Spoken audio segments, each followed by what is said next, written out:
Hello everyone, welcome to my presentation on Crac des Chevaliers. In this presentation, I will present the castle historically and will also be speaking of my concept, siege warfare, in both offensive scenarios and defensive scenarios. To begin, the Crac des Chevaliers is one of the most important Crusader castles that came out of the Crusades. Based in modern-day Syria, the site was first inhabited in the 11th century by a settlement of Kurdish troops garrisoned there. As a result, it was known as the Castle of the Kurds. In 1142, it was given by Raymond II, Count of Tripoli, to the Knights Hospitaliers, a group of crusaders, until it fell in 1271. It became known as Crac de l'Hospital after the Knights Hospitaliers. Finally, the name Crac des Chevaliers was coined in the 19th century. The order controlled a number of castles along the border of the county of Tripoli, a state founded after the First Crusade. Crac des Chevaliers was among the most important and acted as a center of administration as well as a military base. At its peak, Crac des Chevaliers housed a garrison of around 2,000. Such a large garrison allowed the Hospitalier to exact tribute from a wide area. From the 1250s onward, the fortune of the Knights Hospitalier took a turn for the worse, and in 1271, the Muslims captured Crac des Chevaliers after a siege lasting 36 days. Thus ended the Crusader occupation of the castle. It is important to realize that the castle was a huge center for the domination of the surrounding territory. This quote by Hugh Kennedy in his book Crusader Castles explains the importance of the castle as a tool to dominate the region. They decided to establish their main base overlooking the plain at the Castle of the Kurds. The defensive role can be seen during the various invasions of the county of Tripoli by Muslims.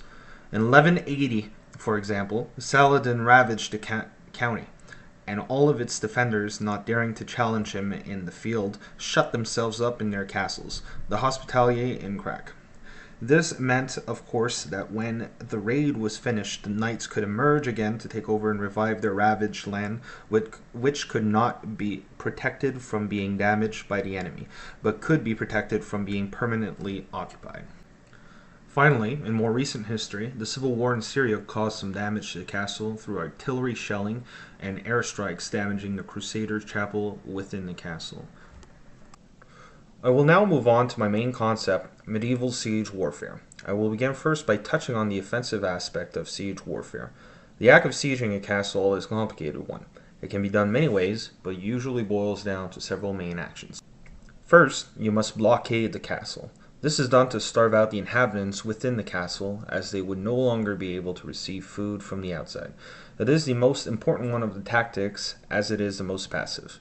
If all else fails, you can simply starve out the opponent without risking your own men.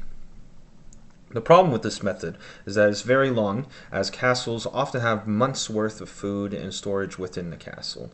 You thus have to use secondary tactics in order to win the siege battle. A more active way to have a siege is to tunnel underneath the walls and burn the pillars supporting the walls, thus making the walls crumble. Then would follow an assault through the breach, all in an effort to take the castle. Finally, if the more passive ways of sieging would not work, such as having a moat around the castle which would invalidate any mining you would try to do, or would take too long, sieging armies decide to use the most dangerous methods of sieging warfare, which would be the assault on the castle itself. This would include siege engines such as trebuchets, catapults, battering rams, towers, and many more, all to breach the wall or the main gate of the castle and take control of the castle itself. Joseph Strayer illustrates this whole process in his article The 100 Years' War. A central keep, standing alone until the 12th century, was now linked to encircling walls with corner towers. Attacks consisted, in order of decreasing importance, of blockade, mining, towers, engines, and assault.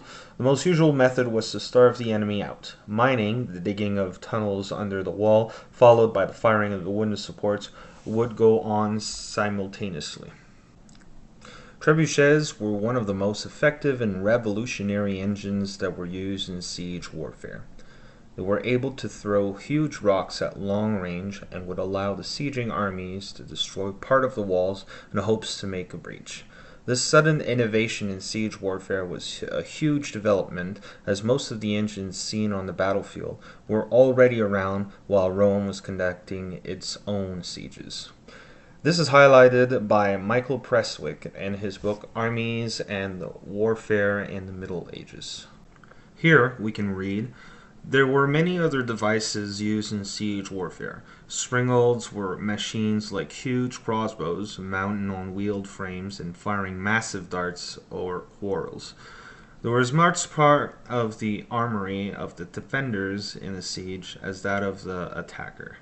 No doubt there were improvements in the design of this type of equipment over time, but there was no sudden technological innovation transforming their potential in the way that the introduction of the counterweight revolutionized the effectiveness of the throwing engines. It is important here to include the effectiveness of the battering ram used to break down the gates of the castle through sheer force, and the siege tower, built up higher than the walls and wheeled up to them to let attacking soldiers on the wall. All in all, the offensive methods used in siege warfare were varied and all led to one ultimate goal, taking the castle in order to rout the enemy within it. It thus follows that defenders would want to protect themselves from their untimely demise at the hand of these attackers. The castle was built up as a defensive structure to first garrison men in a fortified position, and to exert control over the surrounding area. Often placed in strong points in the local geography, the castle used the terrain effectively to protect the people within it and keep the attackers outside of the walls.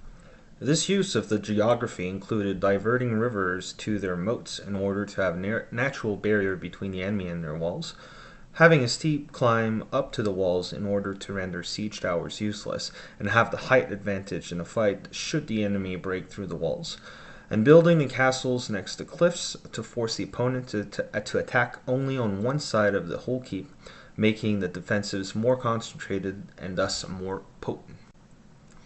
The walls of the castle would serve as one of the most effective methods of defense in siege warfare. First beginning as wooden walls, they developed into rock walls after the Crusaders came back from the Crusades and witnessed the effectiveness of the rock walls in castles and decided to incorporate them within their own keeps.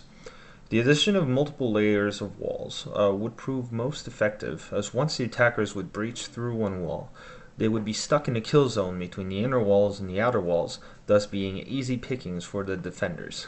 Not only would the castle use passive defenses, such as walls and the keeps, and the geographical advantages that they put in place, as mentioned before, it would use active defenses as well, with the participation of siege engines to throw projectiles at the invading armies from the relative security of the walls, and the use of various methods to mitigate the effectiveness of any assaults made by the attackers.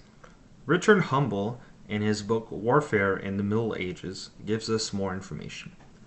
One of the most notable features was the steady increase in the castle's firepower by adding galleries for archers and crossbowmen, sometimes incorporating a two-decker arrangement, with an orthodox upper gallery of crenellated battlements on top of the castle walls, and a second gallery and firing slits below. All of these refinements had the same basic end, to present the attackers with successive defenses of increasing strength, and keep the battering and ramming sieges and siege engines as far away from the main defenses as possible. The castle was a force to reckon with, and a most valuable place to take control of, as it was both a place of great administrative and logistical power, and had great defensive capabilities. Its appeal was great, and no invader could say it had control of a region without having control of the local keep. In conclusion, medieval siege warfare was both defensively and offensively oriented, one towards breaching the walls to claim the riches governing the region would provide, and the other preventing this very attacker from doing so to keep the handheld on the surrounding locals. The tactics used were varied on both sides of the battle, and the winner of the battle was very closely fought. This was true until the cannon came and revolutionized siege warfare. No longer would the walls be as effective to prevent an assault, and thus the castle would lose its main method of winning siege. This thus concludes my presentation on Crac des Chevaliers and medieval siege warfare in an offensive and defensive orientation. Thank you for listening. I hope you enjoy.